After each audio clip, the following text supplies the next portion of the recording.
and welcome back to my channel and welcome back to another deep dive. Enjoy the video.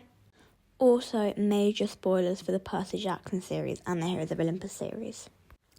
Nico di Angelo might be one of the most powerful demigods in the Percy Jackson universe, but he's also one of the loneliest. While heroes like Percy and Annabeth had friends, family and a place to belong, Nico has none of that. At least at the start. His story starts before he can even comprehend the grief, the confusion, or even the pure disgust he feels for himself. So today, we're going to dive into the heartbreaking story of Nico di Angelo and why he might be one of the most depressing characters in the entire Rawdonverse.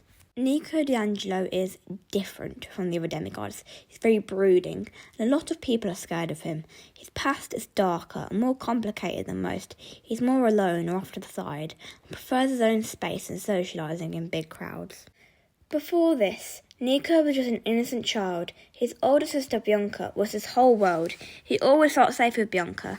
Nico was happy in the Lotus Hotel with his sister. He loved her and she loved him back. They were content and at ease together.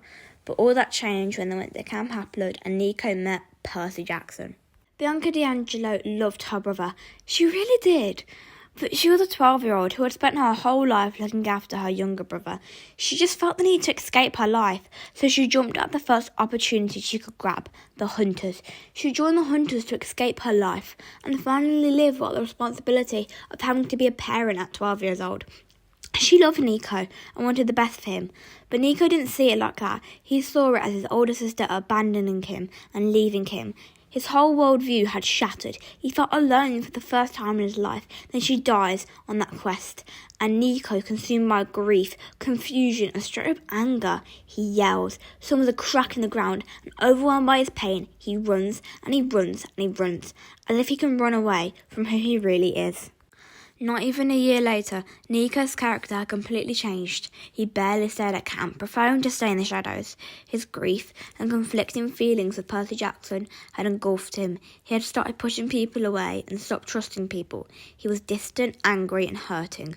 But no one saw past the dark, brooding exterior into the innocent child that had to face the world way too soon. This and his romantic feelings with Percy Jackson made him hate himself.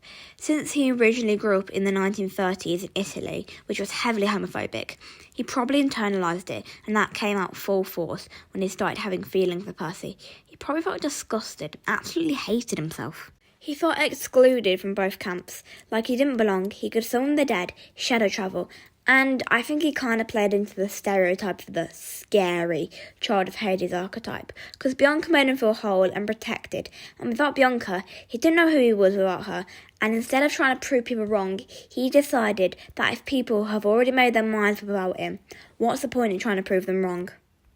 He just wanted to belong and have people he could trust, so this is why I think a lot of people relate to Nico. But even after all of that, Nico survived it. He carried on, slowly, painfully, and he didn't break. Not entirely, at least. Maybe his coping mechanism wasn't the best, but he still did it. He took that grief and he moulded it into something new. He still chose to fight in the war. He still helps people like Percy Jackson, who he had torn up feelings about. He had stopped running from who he really was and from his sexuality. He accepts that he is different and he has powers and he embraces it, but it doesn't define him. And that's why Nico is different. He didn't just survive the darkness, he grew through it.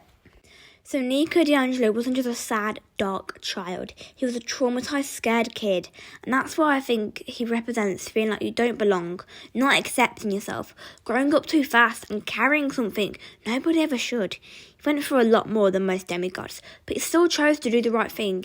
He literally had the perfect villain arc, but he didn't let his pain turn him into a villain. It just goes to show that no hero is loud, no hero is flashy. Heroes are resilient and keep going.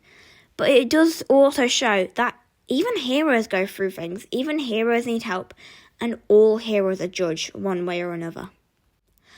Hope you enjoyed another one of my videos. I'll probably do Talia Grace next. Tell me if you would like this in the comments, and tell me, do you think that Nico di Angelo was the strongest or just the strongest emotionally? Have a great day. See you later, chatboxers.